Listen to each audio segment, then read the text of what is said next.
Now, a lot of people might not actually know that recently Wave has got into the children's bike market. And I was just curious if you could potentially talk about that.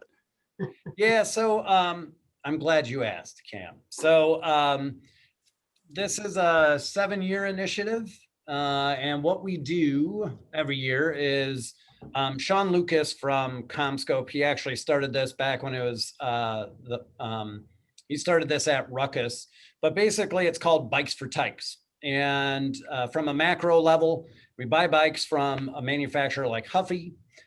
We get donations from manufacturers, friends, and family, and we assemble all of these bikes, and then we donate them to Toys for Tots. And so kids that are in impoverished areas of the country, or we do it locally here in Aurora, Toys for Tots will give those out to children at Christmas time, and kids that normally wouldn't have anything for Christmas will get a nice bike with a helmet and get a little taste of that freedom to ride a bike. So that's what we do. Have you ever thought about attaching fiber to those bikes and having the kids pull the fiber down the street in those areas? Gigabit to the home, brought to you by Bikes for Tikes.